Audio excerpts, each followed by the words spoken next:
바로 시작하겠습니다. 먼저 아스날과 울버햄튼의 경기를 분석해 보도록 하겠습니다. 잉글랜드 1부 1위의 아스날입니다. 홈에서의 페이스는 역시 좋은 편입니다. 원정에서는 상대 압박에 고전하면서 패배를 기록했던 랑스를 홈에서는 6골을 넣고 침몰을 시켜버렸을 정도인데요. 일단 울브스와의 경기에서 조심해야 할 것은 역시 라인이 높은 팀을 잘 공략하는 역습의 날카로움일 텐데 적어도 울브스와의 경기에서 중앙 힘싸움에서 밀리지 않을 것이라는 점은 호재라고 할 수 있을 듯합니다. 결정자는 스미스로우, 팀버, 파티, 비에이라 선수가 결정할 것으로 보입니다. 잉글랜드 1부 13위의 울브스입니다. 토트넘, 맨시티, 뉴캐슬 등 라인을 올리고 플레이하는 팀을 잘 사냥하는 의적 성향을 가지고 있습니다. 다만 중원에서 르미나 고메스가 경고 누적으로 나올 수 없는 상황이고 이 두 선수가 수비에서 기여하는 바는 분명한 상황이고 특히 르미나는 역습 전개에 있어서도 아주 큰 역할을 한다는 점을 고려한다면 울브스가 꽤 전력에서 밀리는 상태라고 보는 것이 합당합니다. 결정자는 호지, 네투, 르미나, 고메스 선수가 결정할 것으로 보입니다. 일단 울브스의 중원 누수가 치명적으로 작용할 수 있는 상황이고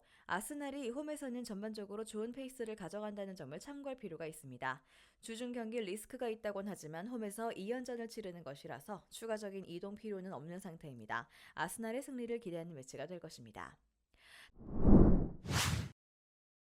다음은 브렌트포드와 루턴타운의 경기를 분석해 보도록 하겠습니다. 잉글랜드 1부 11위의 브렌트포드입니다. 아스날에게 지면서 홈에서 잘 지지 않았던 모습이 퇴색된 시즌을 보내고 있습니다. 다만 상대의 압박과 촘촘한 수비를 매개로 아스날을 고전시키는 등 경기력이 좋지 않았다고 보기는 어려웠습니다. 루턴타운을 상대로도 홈 전승을 기록할 정도로 강한 모습을 보이고 있고 상대의 템백을 상대하기 위해서 압박으로 소모전을 유도한 뒤에 후반에 한 방을 넣는 방식을 생각해 볼 수도 있습니다. 결정자는 토니, 다실바, 담스고르, 헨리, 포터, 쉐이데, 히키 선수가 결정할 것으로 보입니다. 잉글랜드 1부 17위의 루턴타운입니다. 팰리스를 격파하는 모습입니다. 다만 세트피스로 한 골을 넣는 것이 승점을 연결되는 만큼 루턴타운의 공격 자체가 너무 단순한 상황입니다. 템백으로 수비를 구축하고 공격은 세트피스나 투톱이 알아서 하게 만드는 방식을 쉽게 신뢰하긴 어려울 것인데 애초에 수비에 집중하느라 체력 소모가 후반에는 큰 모습인데 브렌트포드의 압박을 부담스러워할 이유는 충분하겠습니다. 결정자는 부르케, 안데르센, 포츠, 로콘가, 벨, 우드로우, 카브레 선수가 결정할 것으로 보입니다. 일단 루턴타운의 지난 경기 승리도 운이 좀 따라주었다고 할 여지는 있었습니다. 여전히 오픈 플레이에서의 정교함은 부족하고 브렌트포드의 홈 압박을 스스로 이겨낼 만한 상황은 아닙니다.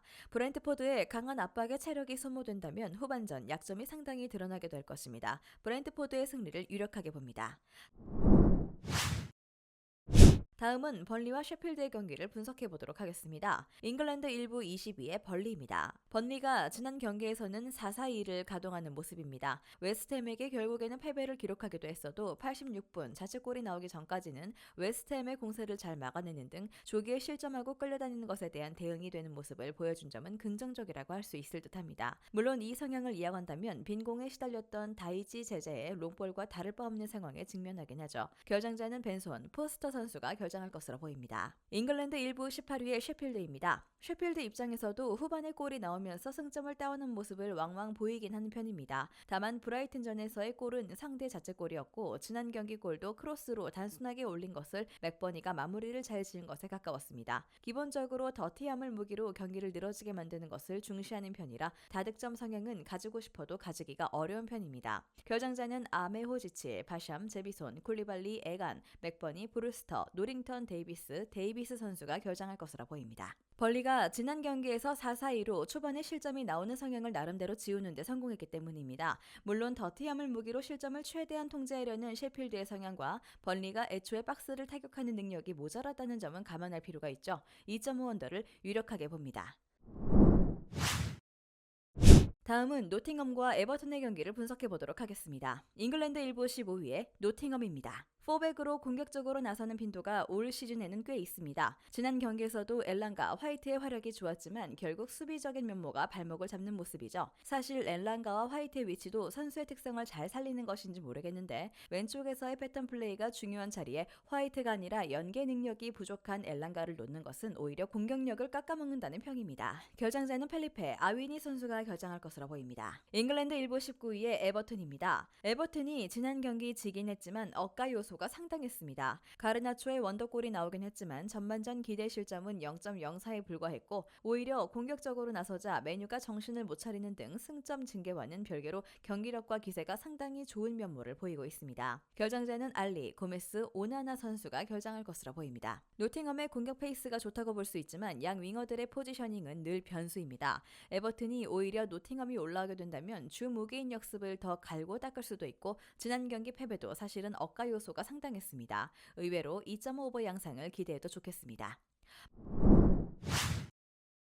마지막으로 뉴캐슬과 맨유의 경기를 분석해 보도록 하겠습니다. 잉글랜드 1부 7위의 뉴캐슬입니다. 스쿼드가 박살난 상황이지만 이 엔트리로도 홈에서 4대1로 첼시를 격파하는 등 확실히 홈에서는 힘을 받는 유형이라고 할 수 있을 것입니다. 여전히 중앙에서의 압박 능력으로 상대를 올가매는 운영은 통하고 있는 상황이고 최근에는 맨유에게 2연승을 기록하는 등 맨유의 약점인 수비를 꽤 잘 공략하는 모습도 보이고 있습니다. 결정자는 반스, 보트만, 타겟, 토널리, 안데르손, 덴번, 머피, 롱스테프, 알미론, 윌슨, 윌로, 크라프트 선수가 결정할 것으로 보입니다. 잉글랜드 1부 6위의 맨유입니다. 좋지 못한 경기력에도 공격진은 꾸역꾸역 골을 넣어주는 모습을 보여주고 있습니다. 문제는 수비라고 볼 여지가 클 것인데 간격 유지가 잘 안되면서 상대가 활동할 공간을 많이 허용하는 모습인데 이 공간을 100% 커버하기에는 맥와이어의 좋지 못한 민첩성이 마음에 걸리는 것도 사실입니다. 사실 3대0으로 이겼던 에버튼전에서도 가르나초의 원더골을 제외하면 전반전은 아예 에버튼의 페이스라고 봐도 무방했을 정도이죠. 결정자는 산초, 리산드로, 말라시아, 카세미루, 에릭센, 에반스, 마운트 선수가 결정할 것으로 보입니다. 뉴캐슬이 홈에서는 아주 강한 상황이고 이는 스쿼드 상황이 박살난 지금도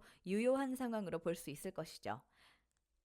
메뉴가 골은 생각보다 기록하는 빈도가 높은 상황이긴 한데 문제는 수비가 버티지 못하는 경우가 너무 잦습니다. 뉴캐슬이 이겨도 이상하진 않은 상황일 것입니다.